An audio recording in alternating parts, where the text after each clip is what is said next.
Você quer conhecer 3 dicas que vão ajudar na sua aprovação no SISU? É exatamente sobre isso que eu vou falar para você nesse vídeo.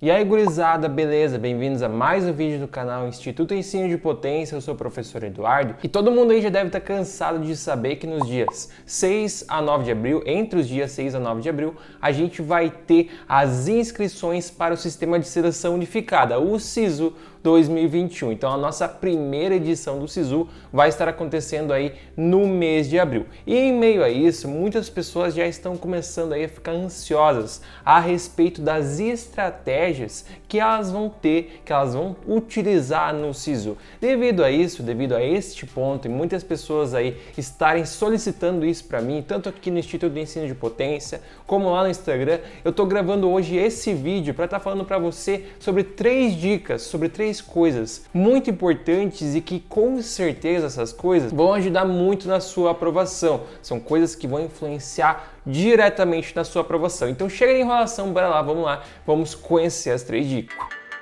Então vamos lá, pessoal, vamos conhecer as 3 dicas que são muito importantes para o SISU 2021. Na verdade, são importantes, obviamente, para todos os SISUs. A primeira dica, que é muito importante, é você analisar a nota de corte. O que seria essa análise da nota de corte? Basicamente o seguinte, gente. Para quem não sabe, todos os dias no SISU são disponibilizados, são lançados notas de corte parcial. Então, por exemplo, todo mundo fez lá a inscrição no primeiro dia. No segundo dia, no primeiro para o segundo dia, entre essa transição, a gente vai ter a divulgação de uma nota de corte parcial, ou seja, a nota daquele último candidato que está sendo aprovado até o momento, certo? Então, como a gente tem essa divulgação da nota de corte, é muito importante que durante todos os dias você vai fazendo uma análise das notas de corte. Você vai vendo em qual universidade você está sendo aprovado, quais que são as variações, por exemplo, da primeira nota de corte para a segunda nota de corte, aonde que aumentou mais, aonde que diminuiu. Se uma nota de corte, por exemplo, do primeiro para o segundo dia aumentou muito, aumentou 50 pontos, isso mostra que é uma universidade sim que as pessoas querem mais. Por quê? Porque aumentou bastante a nota. Agora, por exemplo, se uma nota do primeiro dia para o segundo dia, ou seja, da primeira nota para a segunda nota, aumentou um pouquinho só, coisa de 5 pontos, isso já mostra que é uma universidade que não é tão visada, que é uma universidade que não é tão procurada. Então, você fazer essas diversas análises, você ver todos esses pontos em torno da nota de corte, é muito importante para você tomar a sua decisão de escolher uma opção ao final do processo seletivo. Porque você sabe que no último dia de inscrições, as suas opções que você deixar lá vão ser as opções que você vai ficar, não vai poder trocar depois. Então é muito importante que você faça todos os dias essas análises das notas de corte para que no final você possa sim escolher uma opção que você acredita e que você confia que tem mais possibilidades de conseguir aprovação. E obviamente escolher aquela que mais está próxima da sua nota. Então você não vai, por exemplo, vamos supor que você está com uma nota de 720 ou uma nota de 690. Você não vai escolher, por exemplo, entre duas opções. Sua nota é 690. Uma opção que você tem, a nota de corte está 760, tem 20 vagas, e a outra opção, a nota de corte está 730 e também tem 20 vagas. Você obviamente não vai escolher a primeira, de 760. Você escolheria aquela que está mais próximo. Então você analisar todas essas variações de todos os dias e analisar principalmente a nota do último dia é muito importante para você escolher a sua. Então, por isso é muito importante você ter mais de uma opção de universidade para você ver aquela que tem a nota de corte mais acessível para você e que você pode ter mais possibilidade de conseguir aprovação.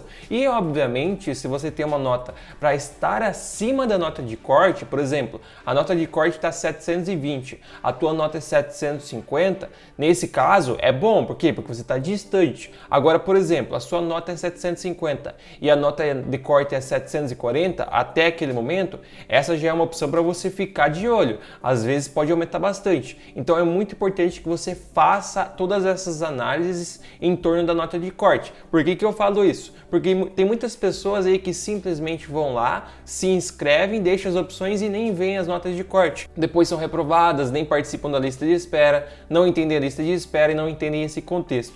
Então fazer todas essas análises em torno de todas as notas de corte, de todos os dias de processo seletivo e também entender aí a respeito da lista de espera é muito importante para você conseguir a sua aprovação. Outro ponto que também é muito importante você levar em consideração, principalmente para a galera aí que quer fazer engenharia, medicina também se enquadra isso, que são as universidades menos concorridas. O que seriam universidades menos concorridas? Pensa comigo, aonde que tem mais concentração de pessoas?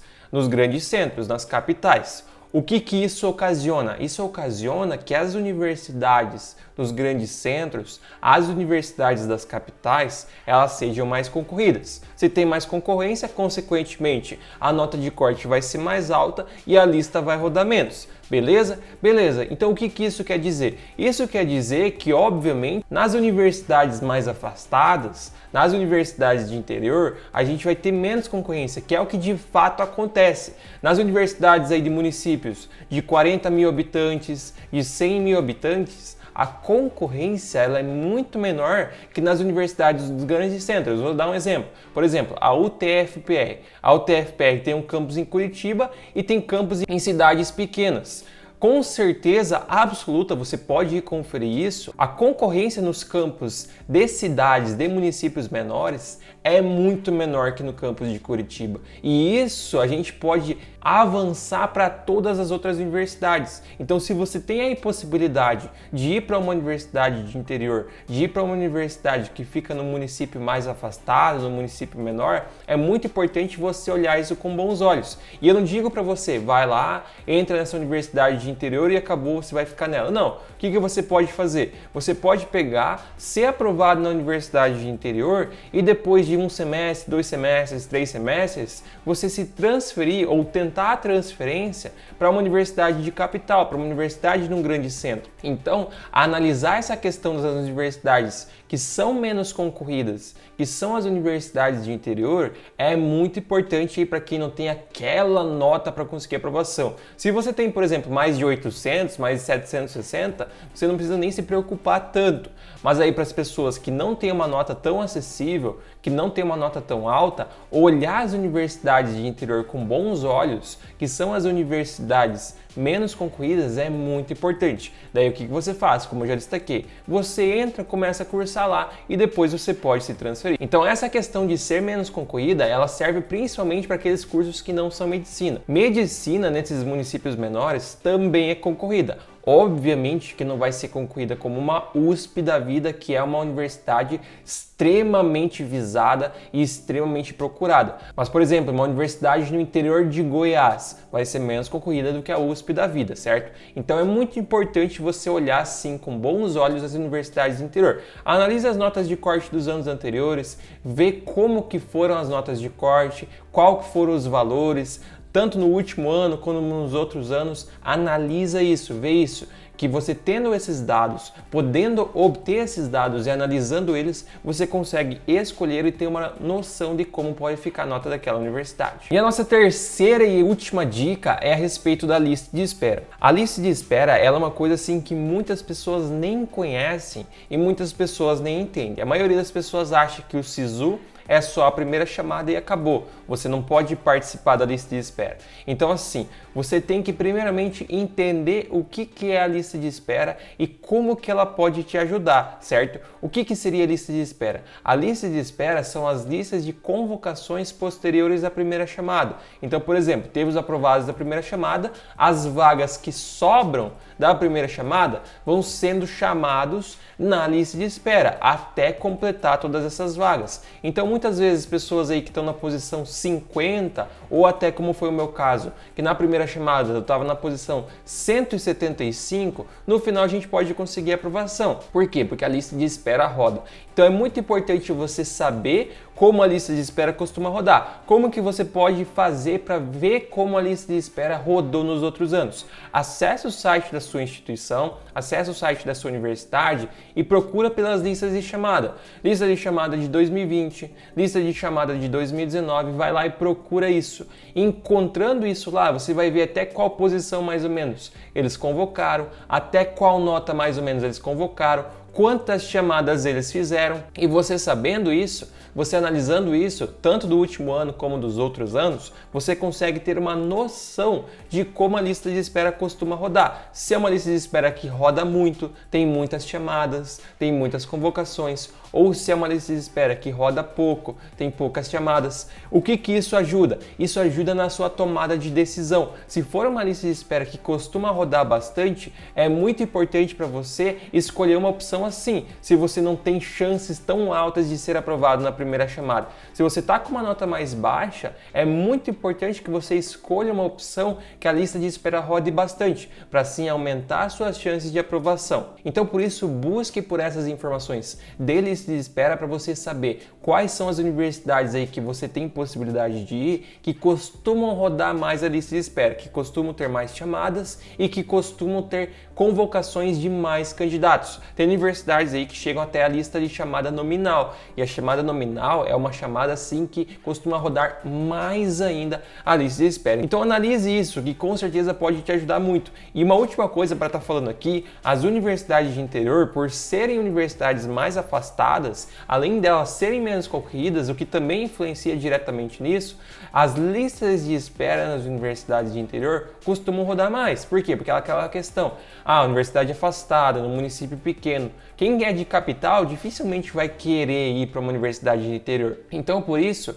nesses campos menores, nessas universidades que ficam localizadas em municípios menores, com certeza a lista de espera ela roda muito mais que na capital. Então, por isso, analise bem essa questão de lista de espera e analise bem essa questão das universidades de interior.